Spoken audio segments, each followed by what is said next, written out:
Саламатсыздар оқушылар. Алгебра сабағының бүгінгі тақырыбы құрамында квадрат түбірлері бар өрнектерді тепе-тең түрлендіру. Мақсатымыз көбейткішті квадрат түбір белгісінің алдына шығару және көбейткішті квадрат түбір белгісінің астына алу. Екінші мақсатымыз бөлшек бөлімін иррационалдықтан арылту. Мынандай мысалдар қарастырайық. Бірінші мысал. Бізге түбірасында 72А өрнегін түрлендіру тапсырмасы берілсін. Түбірасында 72А өрнегін түрлендіру үшін 72 деген көбейткішті біреуі түбірасынан шығатына етіп, 2 немесе 3 көбейткіштің көбейтіндісі ретінде аламыз. Қазір түбірасы 72А деген өрнектегі 72 көбейткішін 36 көбейтілген 2А деп аламыз. Әрі қарай 2 көбейткішті жеке түбірге алып көбейтеміз. Себебі түбірасты 36-дан бізден 6 шығады, 2 түбірасты А сол күйінде көбейтіліп қалады. Ендеше 6 деген көбейткішті түбір алдына шығардық. Екінші тағы мысал қарастырайық. Түбір астында 144М. 144-тен түбір шығатын болғандықтан 144 көбейту М-ді жеке түбірмен аламыз. Түбір асты 144-тен 12 шығады, түбір астына М сол күйінде қалады. Ендеше түбір астына 144М-нен 12 деген көбейткішті түбір алдына шығардық. Келесі тағы мысал қарастырайық. Түбір астында 50N-нің квадраты. 50-ді 2 көбейтілген 25, көбейтілген N-нің квадраты деп түбір астында түрлендіреміз. Әрі қарай әр көбейткішті жеке түбірге алып қарастырамыз. Түбір астында 25-тен 5 шығады. Түбір асты N-нің квадратынан алдыңғы сабағымызда белгілі болғандай модуль астында N болып шығады. Және түбір асты 2-міз сол күйінде қалады. Ендеше балалар, мұндай түрлендіруді көбейткішті түбір таңбасының алдына шығару деп атайды. Екінші мысалды қарастырайық. Көбейткішті квадрат түбір астына қалай енгізуге болады? Бізге 4 түбір астында 3 деген өрнек берілсін. Түбір астына енгізу үшін 4-ті квадраттар енгіземіз түбірдің астына. 4-тің квадраты 16 екенін білеміз. Көбейтілген түбір астында 3.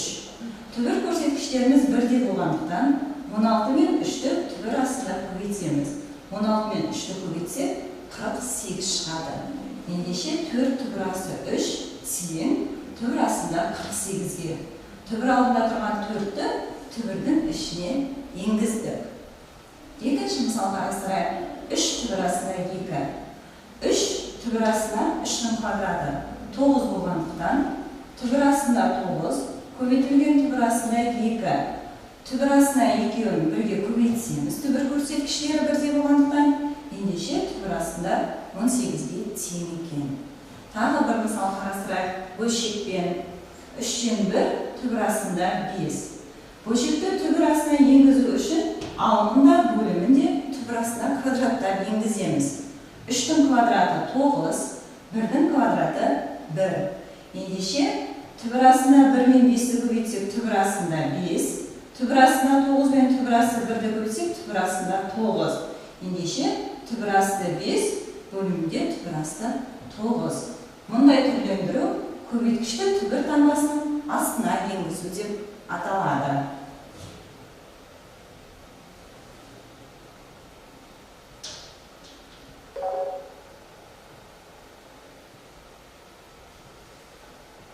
Бөлшектің бөлімін иррационалдықтан босату деп, бөлшекті бөлімінде арифметикалық квадрат түбір таңбасы болмайтын бөлшекке келтіруді айтады.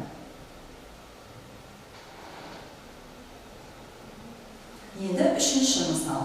Екінші мақсатымыз бойынша бөлшектің бөлімін иррационалдықтан қалай арылтамыз? 3 түбір астында бөлімінде түбір асты 2. Осы бөліміндегі түбір асты 2-ден құтылуымыз керек. Ол үшін бөлшектің алымында бөлімінде осы бөліміндегі түбірасты 2-ге көбейтеміз. Осы жерден қайтадан түбірасты 2 мен түбірасты 2-ні қысқартып жіберуге болмайды балалар. Себебі біз бөлімін түбірасты 2-ден құтылайын деп тұрмыз. Ендеше түбірасты 2 мен түбірасты 2-ның көбейтіндісі түбірасты 2-ның квадратын беретінін білеміз. Алымын сол күйі қалдырамыз. Ал түбірінің квадраты түбірмен түбірсіз жазуға болатынын білеміз. Ендеше түбірасты 2-ның квадраты 2-ні береді. 3 түбірасты 2 бөлшектің алымында қалады. Міне бөлімінде түбірасты 2-де біз құтылдық. Сөйтіп бөлімінде 2 ғана қалды. Екінші мысал. Егер бөлімінде түбірасты 11 азайтылған түбірасты 7 алымында 4 болса, яғни бөлімінде түбір көрсеткіштердің азайтындысы және қосындысы берілсе қалай есептейміз? Бізде түбірасты А қосылған түбірасты Б және түбірасты А азайтылған түбірасты Б түйіндес өрнектер екенін білеміз.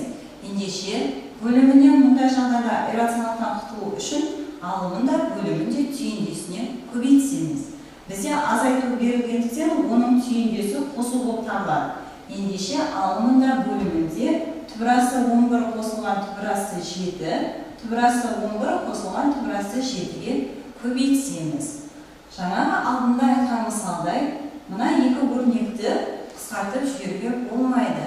Себебі бізде түбірден құтылу үшін біз өзіміз түйіндесіне көбейтіп тұрмыз.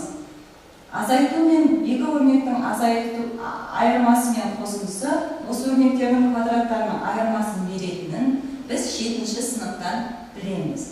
Ендеше түбірасты 11 азайтылған түбірасты 7 мен түбірасты 11 қосылған түбірасты 7-ның көбейтіндісі түбірасты 11-дің квадраты минус түбірасты 7-ның квадратын екенін білеміз. Алымын сол күйі қалдырамыз. Енді бөліміндегі квадраттардың айырмасы 11 азайтылған 7-ні беретінін білеміз. Алымына әлі тиіспейміз, сол күйі қала берсін. 11-ден 7-ні алсам 4 болады. Алымындағы 4-пен қысқарады да түбірасты 11 қосылған түбірасты 7 қалады. Ендеше бөліміндегі түбірасты 11 азайтылған түбірасты 7-міз түбірасты 11 қосылған түбірасты 7-ге тең. Бөліміндегі иррационалдықтан құтылдық.